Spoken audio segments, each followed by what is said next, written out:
Hello and welcome to सरकारी परीक्षा। कैसे हैं आप सब? आई होप सब कुछ अच्छे से चल रहा है, आपकी प्रेपरेशंस बहुत ही अच्छे से चल रहे हैं और आपको कोई भी प्रॉब्लम नहीं आ रही है while you are preparing for the REIT exam, right? So I'm back with another REIT English video today to help you guys out. I hope these videos are useful for you people और आप लोग इन्हें अच्छे से पढ़ पा रहे हैं इनसे एंड हेल्पफुल साबित हो रही है आपके लिए किसी भी तरीके से. That was the entire aim of this video series, right? तो आगे चलते हैं अनदर टॉपिक, राइट?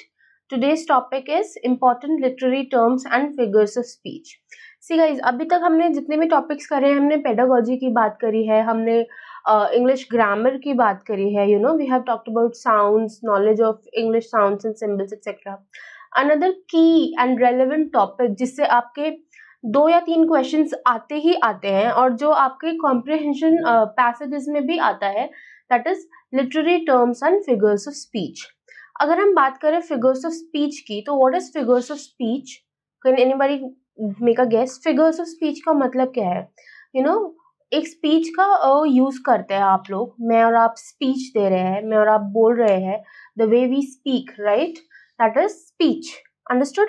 तो जब हम उसमें कुछ भी एडेड यूज करते हैं, जब भी हम उसमें कुछ भी एडेड तरीके से यूज करते हैं, दैट इज नॉट डायरेक्ट. ठीक है, जो भी हम बोल रहे हैं दैट इज नॉट डायरेक्ट. कुछ ऐड करने की कोशिश करते हैं, कुछ फ्लेम्बोयंसी डालने की कोशिश करते हैं हम लैंग्वेज में. फॉर एग्जाम्पल, अगर हम कोई बात बोल रहे हैं तो हम डायरेक्टली भी बोल सकते हैं उस बात को, या फिर हम उसमें कोई बोलते हैं मिर्च मसाला डाल के बोलते हैं, that we can do, right? तो जब भी हम वो मिर्च मसाला डालने की कोशिश करते हैं ना, जब भी हम किसी से कंपैरिजन कर रहे हैं, कोई मजाक डाल रहे हैं या बढ़ा चढ़ा के बोल रहे हैं, जब भी हम लैंग्वेज में इन सारे ट्रोप्स को यूज करते हैं, that is called your figures of speech. Okay guys, that is called your figures of speech. तो हिंदी में आप लोगों ने पढ़ा होगा ना अलंकार. आई होप आप लोगों ने पढ़ा है. नहीं भी पढ़ा है तो भी चलेगा, राइट? अलंकार जो बोलते हैं हम लोग, वो ट्रोप्स लैंग्वेज के, जो भाषा के, लैंग्वेज के ब्यूटिफिकेशन में यूज होते हैं, लैंग्वेज को मोर साउंड बनाने में यूज होते हैं, उसको ब्यूटिफाई करते हैं, उसको सजाते धजाते हैं, उनको हम फिगर्स ऑफ स्पीच बोलते हैं.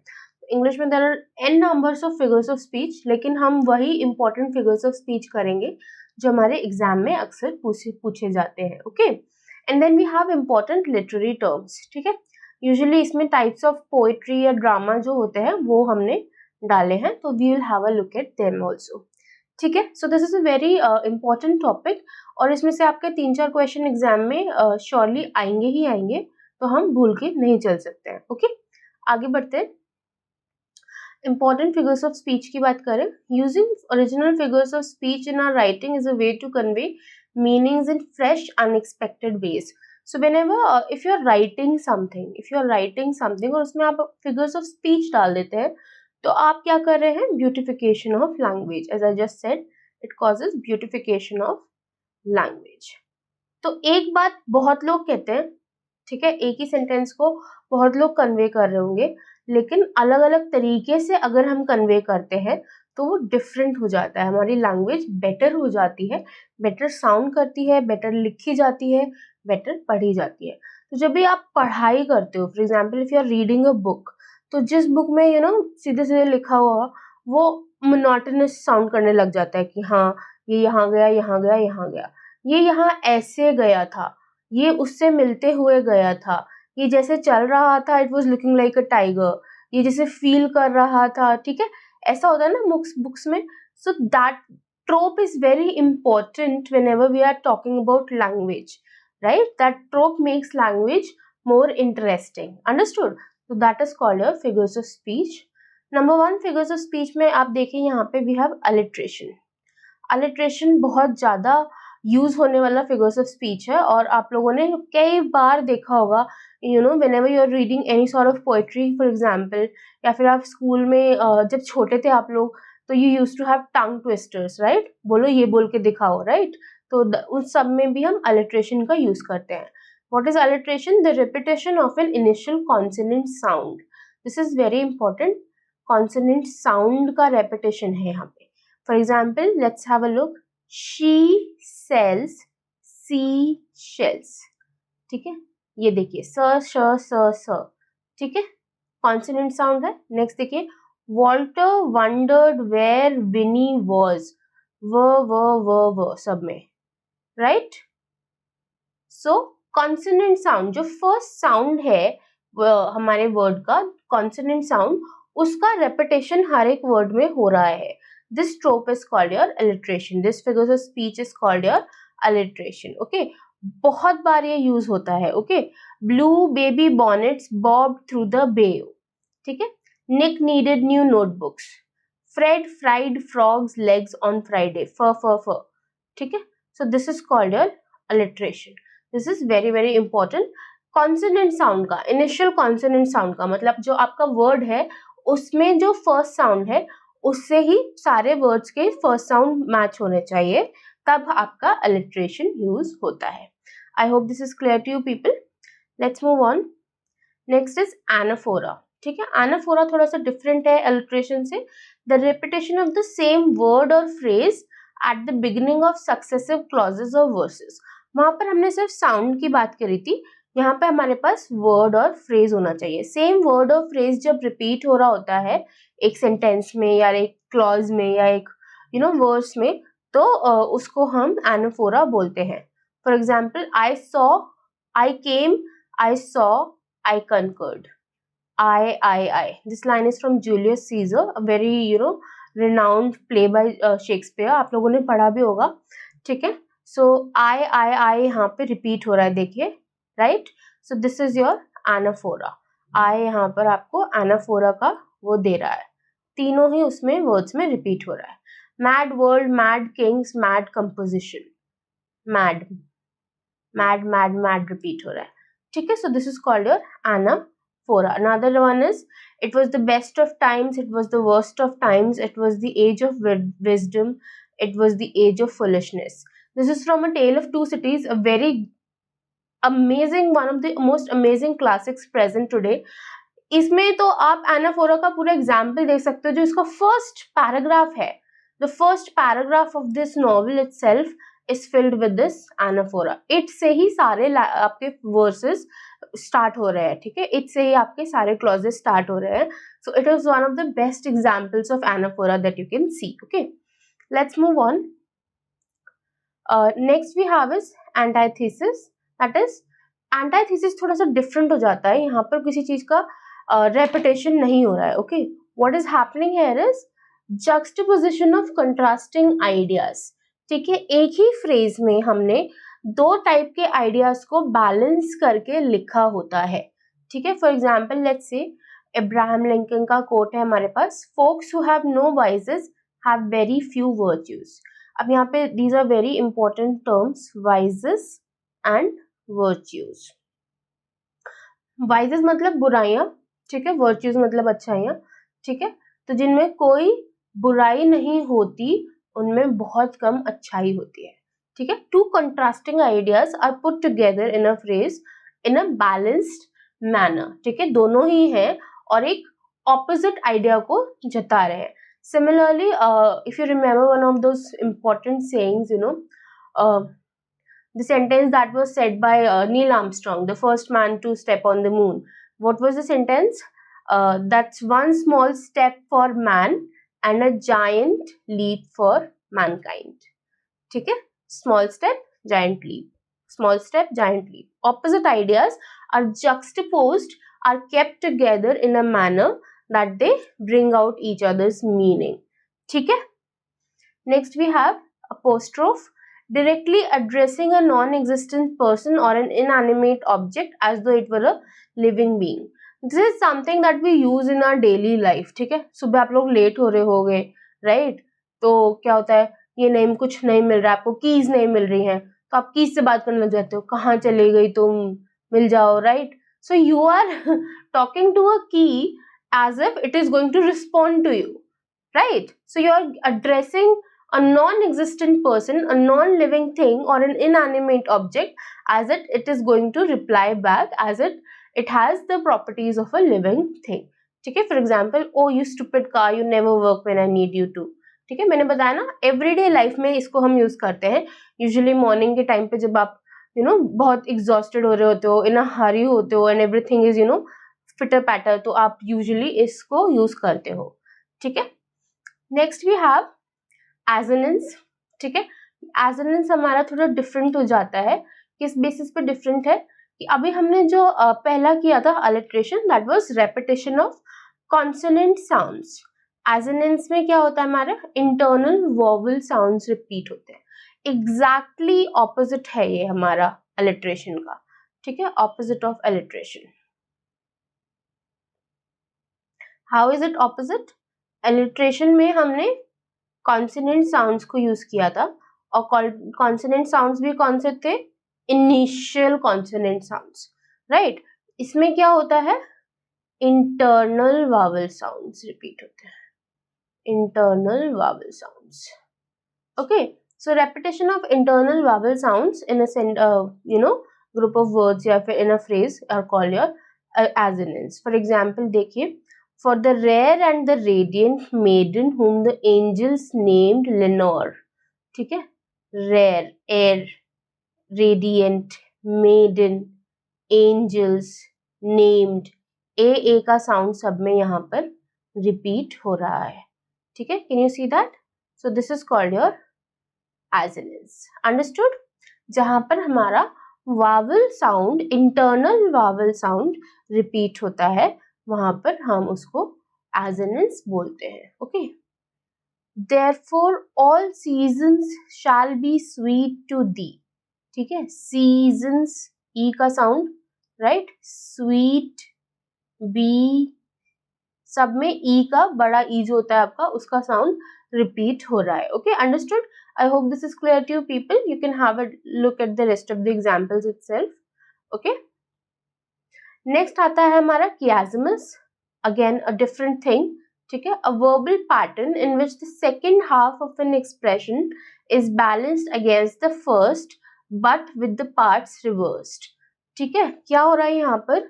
यहाँ पर हमने सेंटेंस लिखा है, सेकेंड हाफ कैसे बैलेंस हो रहा है? फर्स्ट के साथ, लेकिन बदल कर, वर्ड्स को इंटरचेंज कर कर, सेम वर्ड्स को इंटरचेंज कर कर हमने इसको बैलेंस किया है। Let's have a look at the example and then it will be more clear to you people.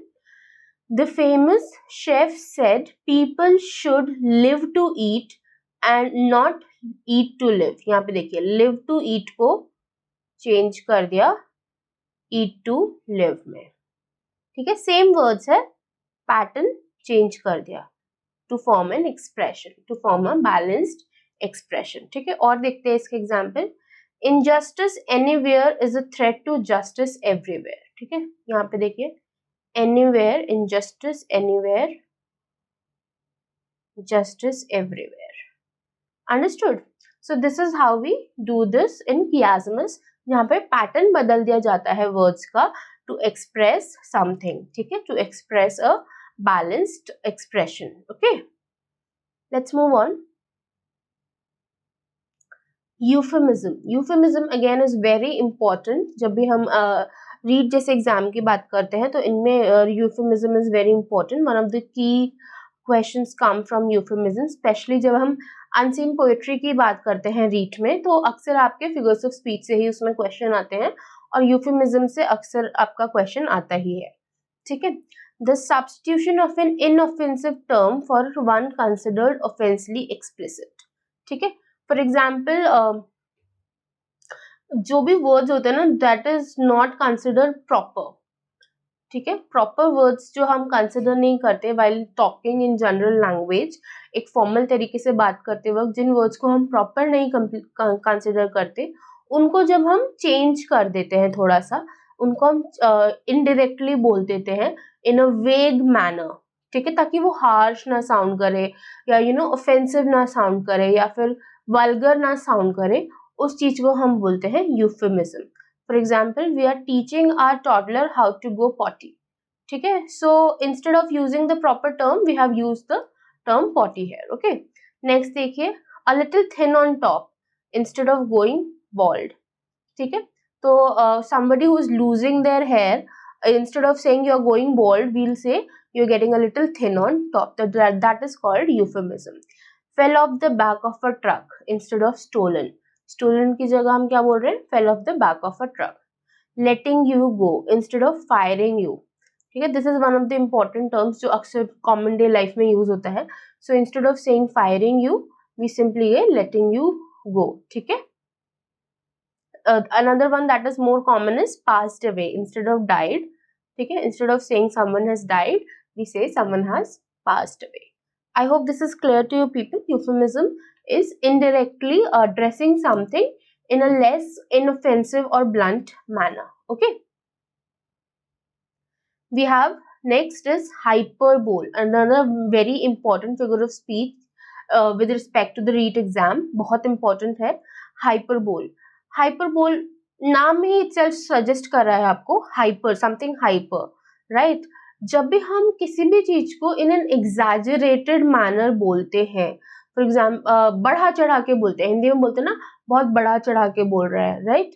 तो दैट बढ़ा चढ़ा के बोलना is called your hyperbole in English. ठीक है, सो जब भी हम किसी भी चीज को बहुत हाइटन कर रहे हैं, जो इफेक्ट डाल रहे हैं किसी भी चीज पे, बढ़ा चढ़ा के बोल रहे हैं, that is called your hyperbole. Let's have a look at the example. I have a ton of things to do when I get home. ठीक है, ton of things. ठीक है, it is not possible for a single person to have ton of things to do at home, right? तो अगर आपको घर जाके like 5-6 काम भी करने हैं तो आपने क्या बोल दिया, ton of things to do at home. ठीक है, बढ़ा चढ़ा के बोल दिया, right? Next we have, I have told you to stop 1,000 times. Again, you never tell anyone to stop 1,000 times. You just say it 3-4 times. But we hyperbole it, right? We exaggerate it and we say 100 बार बता चुके हैं, ऐसे बोलते हैं ना, 1000 बार बता चुके हैं. Understood? So this is called your hyperbole. जब भी आप कुछ भी बढ़ा चढ़ा कर बोलते हो, जब भी you are expressing something in a much heightened way than its context, it is called a hyperbole. Okay. Next we have is irony, very very important. Please pay attention to this one. ठीक है, ये तो आपके paper में आएगा ही आएगा, या तो पोएट्री सेक्शन में आएगा, अनसीन पोएट्री में, या डायरेक्ट क्वेश्चन आएगा, बट डन डील वाला क्वेश्चन होता है इससे. ठीक है, ये हमारा है. What is irony is the use of words to convey the opposite meaning, opposite of their literal meaning. ठीक है, कोई भी हमने एक वर्ड ले लिया, ठीक है, एनी वर्ड, जो उसका मीनिंग है उससे ऑपोजिट मीनिंग जब हम कन्वे करते हैं, that is called your irony. ठीक है, for example let's say, oh I love spending big bucks said my dad, a notorious penny pincher. So usually the fathers they don't spend much, right, they are not big spenders. So अगर आपके पापा बोलते हैं कि I love spending big bucks, तो that is an irony. Okay, अक्सर आप लोगों ने सुना होगा ना घर पे भी, I don't know if you have this thing at home, जब भी आप सम फॉर एग्जांपल अगर आप एक ट्रिप के लिए पैसे मांगे अपने पेरेंट्स से, तो पापा कैसे बोलेंगे, हाँ हाँ पैसे तो पेड़ पे लगे हैं तोड़ लाओ, right. So that is irony. Understood, कि पैसे तो पेड़ पे नहीं लगते हैं ना, right. We work hard, your fathers work hard, your parents work hard to earn that money, but वो एक्सप्रेस कैसे कर रहे हैं, इन अ सिचुएशन. ठीक है, सो आयरनी का भी यहाँ पे टाइप हो जाता है. वी हैव वर्बल आयरनी, जहाँ पर वर्ड से हम आयरनी एक्सप्रेस करते हैं. फॉर एग्जाम्पल अगर आप लोगों को जैसे कि आप वेट कर रहे हो किसी का, लेट्स से, ठीक है, बहुत देर से वेट कर रहे हो, तो फिर आप and then that person comes after 2 hours और समथिंग, तो आप कैसे बोलते हो, इतनी जल्दी क्यों आ गए, है ना, बड़ी जल्दी आ गए. That is your verbal irony. ठीक है, जहां पर कुछ हो रहा अलग है लेकिन आपने एक्सप्रेस ऑपोजिट तरीके से किया है. ठीक है, similarly we have situational irony. ठीक है, this is very important. Example देखिए, a traffic cop gets suspended for not paying his parking tickets. Situational irony कैसे है, यहाँ पे देखिए ट्रैफिक कॉप है, ठीक है, a person who is supposed to manage traffic himself gets to pay his traffic parking tickets. ठीक है, किस लिए सस्पेंड हो गए, पार्किंग टिकट्स ना देने के लिए. आयरनी है, right. Next we have the Titanic was said to be unsinkable but sank on its first voyage. Again situational irony. Titanic को जब बनाया था तो इट वाज सेड कि this is an unsinkable ship, जो कभी नहीं डूबेगा. लेकिन वो अपने फर्स्ट जर्नी पे ही, अपने फर्स्ट वोयाज पे ही डूब गया, right? So again a situational irony is there, ठीक है। Next we have is dramatic irony.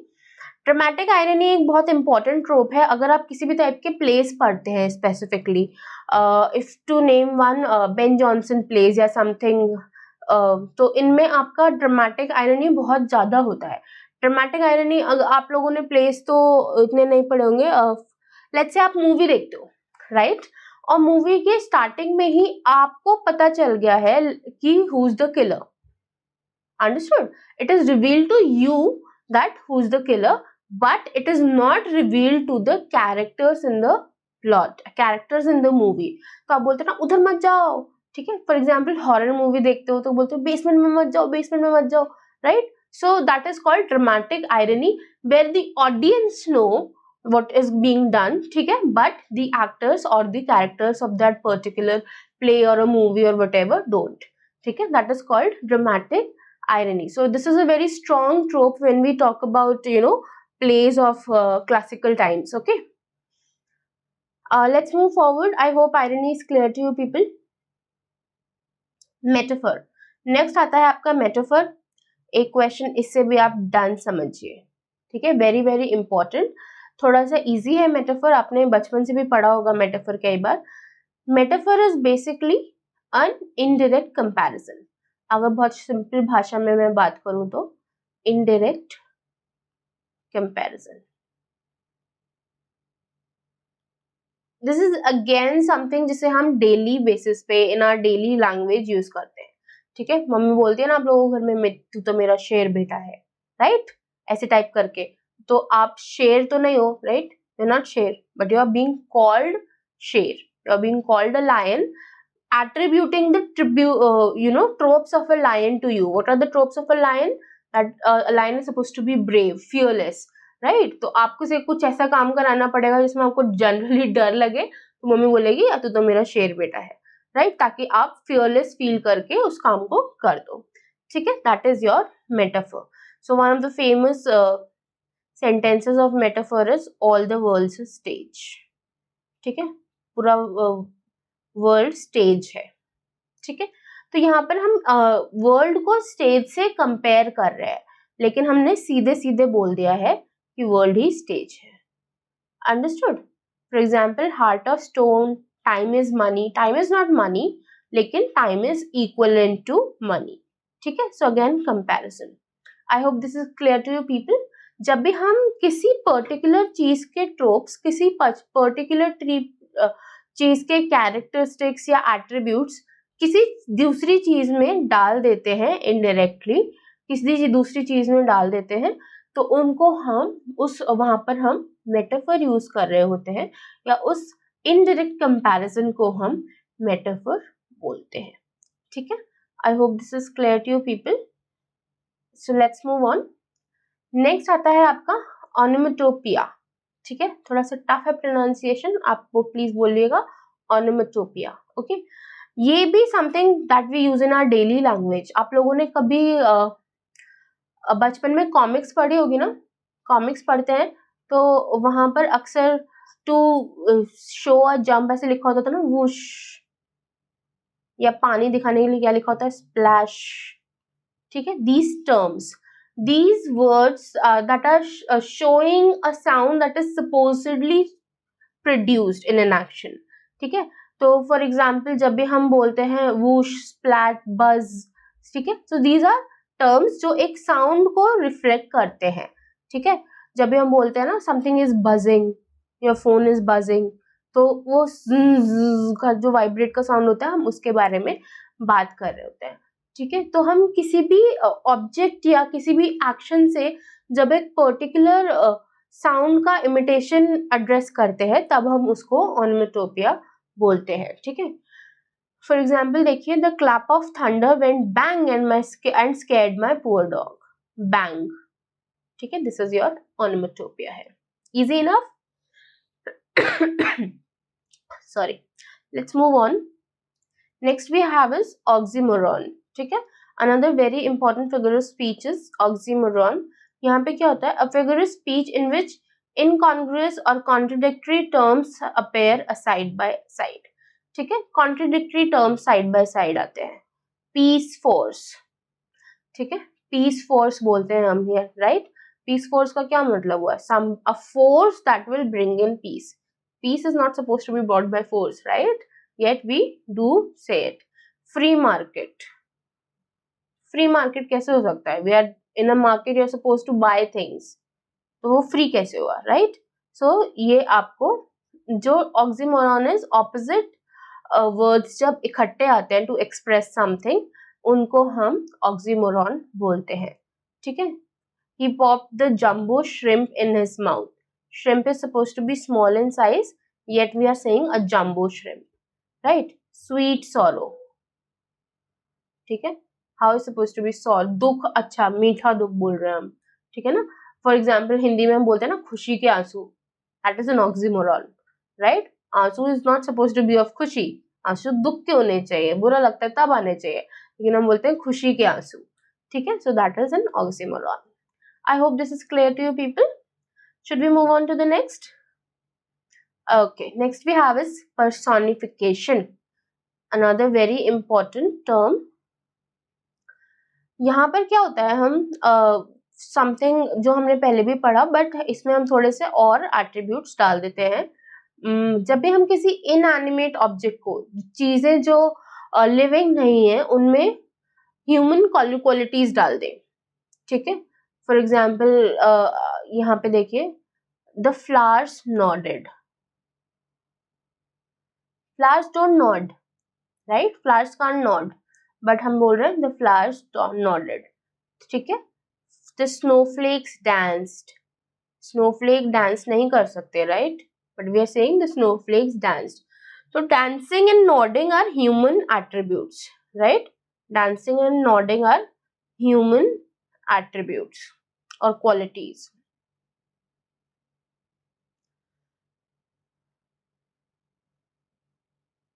ठीक है, something that only human beings or living things can do, right? But we are assigning them to a non inanimate objects जो ये नहीं कर सकते हैं, ठीक है। The thunder grumbled. Thunder कैसे grumble कर सकता है, right? But thunder is making a noise, उसको हमने grumbled का नाम दे दिया है, ठीक है। The wind howled. जब तेज हवा होती है ना, हमने बोलते हैं wind howled. Howling कौन करता है? Wolf. तो वुल्फ का जो क्वालिटी था हमने विंड को दे दिया, ठीक है। This is called personification. जब भी हम किसी लिविंग थिंग के qualities, usually to make noise और समथिंग, किसी नॉन लिविंग थिंग्स में, किसी इनएनिमेट ऑब्जेक्ट में या एक्शन में डाल देते हैं, उसको हम पर्सोनिफिकेशन बोलते हैं, ठीक है। Next we have a simile, a common figure of speech जो आप बचपन से पढ़ते आ रहे हो, and a very important one at, ठीक है। तो simile is again used for comparison, just like another figure of speech that we just did a while ago. Was that? Metaphor. Metaphor was also used for comparison, right? So what is the difference between a metaphor and a simile, you might ask? Metaphor is indirect comparison, ठीक है, whereas your simile is direct comparison.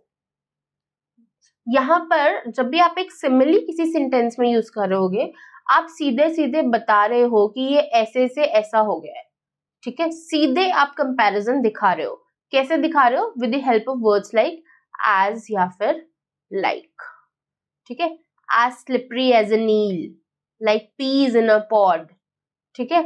As blind as a bat, eats like a pig, as wise as an owl, ठीक है। So आप as या like use करके direct comparisons कर रहे हैं, वहां पर आप सिमिली यूज कर रहे हैं, ठीक है। Roberto was white as a sheet, ठीक है, white as a sheet, direct comparison है, ठीक है। अगर मैं बोल देती Roberto was white after he walked out of the horror movie, Roberto was sorry, अगर मैं बोलती Roberto was like was a sheet after he walked out of a horror movie, तो ये metaphor हो जाता, understood? क्योंकि वहां पर मैं एज नहीं बोल रही थी, या फिर वाइट नहीं बोल रही थी, या फिर शीट का जो एट्रीब्यूट है, कैरेक्टरिस्टिक है बीइंग वाइट, उसको मैं डायरेक्टली नहीं बोल रही थी, मैं बस बता रही थी रोबोटो शीट जैसा हो गया है, right, without using the word जैसा. Understood? So this is the difference between simile and metaphor. Please remember this, it's very important. Let's move on to the next one. It's called paradox.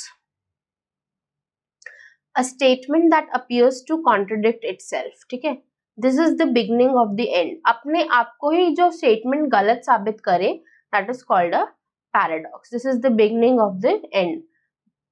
अंत की शुरुआत है. ठीक है, अंत की शुरुआत कैसे है? ठीक है, तो अपने आप को ही कॉन्ट्रडिक्ट कर रहा है स्टेटमेंट. दो वर्ड्स ऑपोजिट मीनिंग वाले इकट्ठे आ रखे हैं to give another meaning to the statement. This is called a paradox. Okay, next we have is pun. This is again something we use in everyday life also. आप movies देखते हैं, कोई भी बुक पढ़ते हो, उसमें भी ये होते हैं. ठीक है, a play on words, sometimes on different sense of the same word and sometimes on the similar sense or sound of different words. For example, देखिए, Jessie looked up from her breakfast and said, a boiled egg every morning is hard to beat. ठीक है, boiled egg hard to beat. This is the pun here. Boiled egg is easy to beat, right? Not hard. Boiled egg becomes hard after an egg becomes hard after boiling, right? So hard to beat उसमें बोला है. Understood? So this is called a pun, जहाँ पर हम कुछ funny sense निकालते हैं with a play on words. Okay. Next we have is understatement, a figure of speech in which a writer or speaker deliberately makes a situation seem less important or serious than it is. See, this is exactly opposite of hyperbole. Hyperbole में हम क्या बोल रहे थे? बड़ा चढ़ा के बोल रहे थे, मिर्च मसाला डाल के बोल रहे थे, हाइटन कर रहे थे. इसमें हम कम कर रहे हैं. ठीक है, सिचुएशन जितनी बुरी या अच्छी है उससे कम करके अगर हम बता रहे हैं, उससे कम हम जता रहे हैं, कम सीरियस बता रहे हैं, तो उसको हम अंडरस्टेटमेंट बोलते हैं. ठीक है, फॉर एग्जाम्पल देखिए, you could say Babe Ruth was a decent ball player. अब Babe Ruth was an amazing ball player, you're just calling him a decent ball player. ठीक है, it's just a scratch बोलते हैं ना, it's just a scratch. बड़े से dent को car में हम बोल दे it's just a scratch. छोटे बच्चों को अक्सर आपने देखा है ना, to appease small children, जब भी उनको चोट लग जाती है तो हम क्या बोलते हैं, छोटी सी थोड़ी सी लगी है, भले खून निकल रहा हो, राइट, बट भी थोड़ी सी तो लगी है, चींटी मार दी, right. So we are bringing down the situation, serious situation का लेवल कम करते हैं to make it less scary और व्हाटएवर. ठीक है, so this is called an understatement. Okay, so these were your figures of speech. I hope they are very clear to you. Let's move on to key literary terms. ठीक है, these are very important. तो आप लोग please ध्यान दीजिए. यहाँ पे number 1 आता है हमारा लिमरिक. ठीक है, it is a type of poetry. अक्सर पूछा जाता है एक क्वेश्चन आप लोगों से. लिमरिक क्या होता है? It is a type of humorous poem. ठीक है, जहां पर आपको बड़े और छोटे लाइंस को मिलाया जाता है. ठीक है, and you are having a funny poem. एक फनी एस्पेक्ट बताया जाता है. फॉर एग्जाम्पल, अगर आप लोगों को याद होगा, बचपन में आपने पढ़ी होगी ना, I remember a man from Nantucket. If you can look that poem up, you can see what's a limerick. It's a prime example. I have an example है from by Lewis Carroll, so you can read this one also. ठीक है, सो बड़े और छोटे lines को इकट्ठे लाया जाता है. You have small syllable words and big syllable words and then they come together to form a funny poem. ठीक है, इसका राइम स्कीम आप लोग याद रख लीजिए. It's AABBA. ठीक है, this is important. Understood? Next we have is sonnet. Sonnet तो आप लोगों ने सुना भी होगा, राइट? Sonnet is one of the earliest expression of poetry, again a type of poetry. ठीक है, in English we usually had patriarchal sonnets, and then we had Shakespearean sonnets. ठीक है, so दो टाइप के होते हैं. Sonnet is basically what, आपका 8 line pome होता है. ठीक है, 8 लाइन पोम है. ठीक है। अब वो पेट्रियार्कन है, शेक्सपियरियन है, उसके बेसिस पे उनका सिलेबल कंस्ट्रक्शन डिफरेंट हो जाता है। लेकिन आपका 8 लाइन पोम होता है that is usually used to express some sort of love towards country, love towards a person, you know. It can be courtly love, courtly hota hai, love is where you are trying to impress somebody, right? So different types of love express करने के लिए हम sonnets उस time पे लिखते थे. You can look up Shakespearean sonnets. I think 156 Shakespearean sonnets are there. So आप उन सबको पढ़ सकते हो. Understood? Next we have is an epic. ठीक है, वेरी इंपॉर्टेंट. एपिक मतलब कुछ बड़ी चीज, ठीक है, जो यहाँ पे कुछ बहुत बड़ा एक्सप्रेस हो रहा हो. For example, prime example of this is your Mahabharata. Okay, कहाँ से स्टार्ट होती है? अनदर किंग से स्टार्ट होती है. उनके फिर यू नो ग्रैंडसन्स आ जाते हैं, फिर उनके भी ग्रैंडसन्स तक चलती रहती है. We have wars, we have, you know, small battles, we have Chaucer का game, right? And then we have godly spirits and everything, right? So सब कुछ present है उसमें, ठीक है? Showcases everything. And then we have here एक historical figure, एक mythical भी figure जो एक heroic portrait दिखाता है. For example, when we talk about the Mahabharata, we have the Arjuna, ठीक है, जिसको सही प्रूव किया जाता है एंड तक, right? Similarly, if we talk about another epic, that is your the Trojan horse. अगर आप लोगों ने पढ़ा होगा ना, the Trojan horse का कहानी पढ़ा होगा. So we had that epic also. So this is called an epic, जहाँ पर blank verse में लिखी होती है पूरी पोम, और वो एक great mythic वो दिखाती है, एक great mythical story को narrate करती है. That is called your epic. So we have your Mahabharat and then we have your Iliad. ठीक है, जहाँ से the Trojan horse की story जो आता है, that is called your Iliad. So we have 2 epic poems. Okay, another example is given here also. This is Eden by Emily Dickinson. Another English epic that we have is, these two are not English epics. This is Greek, this is Hindi. English epic that we have is Paradise Lost by Milton. Okay, so these are your epic poems. Next we have is an ode. Ode में क्या होता है कि जब भी हम किसी की तारीफ कर रहे होते हैं, ठीक है, whenever we are using poetry, this is another form of poetry again. Okay, whenever we are using poetry to give appreciation to something or someone. It can be an inanimate object also, it can be a living thing also. For example, आप लोगों ने I don't know पढ़ी होगी या नहीं, 10th standard में CBSE में था Ode to the West Wind by P.B. Shelley, right? Ode to the West Wind. वहां पर वेस्ट विंड को ही उसकी तारीफ करते रहते हैं कि how heavy it is, how magnanimous it is and everything. ठीक है, उसकी पूरी तारीफ की गई होती है. तो that is an ode to the west wind. Here we have an example, Ode to the Confederate Dead by Alan Tate. ठीक है, you can look this up also or you can study this one also. P.B. Shelley. Okay, so जहाँ पे एक serious tone होती है, ठीक है, elaborate stanzas होते हैं, elaborate pattern होते हैं, and the tone is formal और एक तारीफ करी होती है, और usually abstract ideas होते हैं, ठीक है, you know, like love or appreciation of anything, but natural settings होते हैं, राइट. फॉर एग्जाम्पल इस टाइप की पोएट्री में यूजुअली आपके पत्ते उड़ रहे होंगे टाइप्स करके होता है ना, पत्ते उड़ रहे होंगे, नेचुरल सेटिंग्स होता है, ट्रीज वेविंग, ये सारे आपको मिल जाएंगे जब ये ओड आप पढ़ेंगे. ठीक है, so this is called an ode. Next we have an elegy. Elegy बहुत ही सिंपल है. It is a melancholic poem. ठीक है, अगेन इट्स पोएट्री जो कुछ भी किसी भी चीज का सॉरो जताती है. It is used to express sorrow.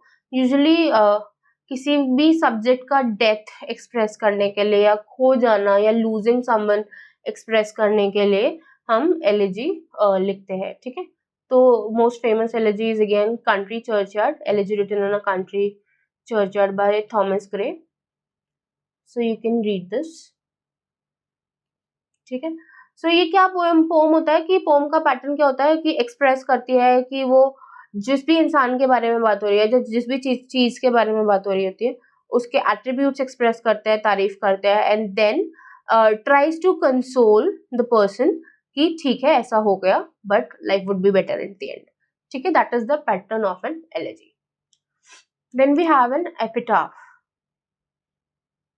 What's an epitaph? It's basically writings on a tombstone.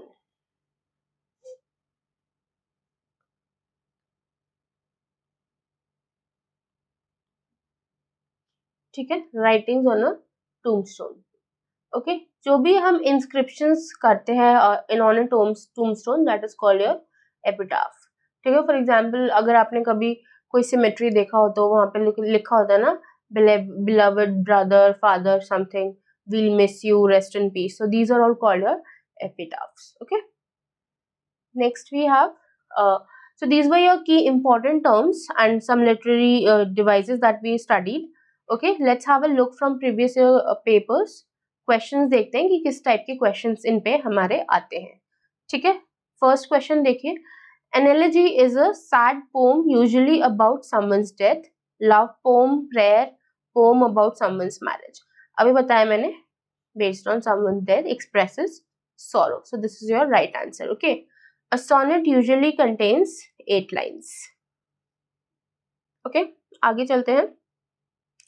What device is present in the line? The wind whistled a high and lonesome tune.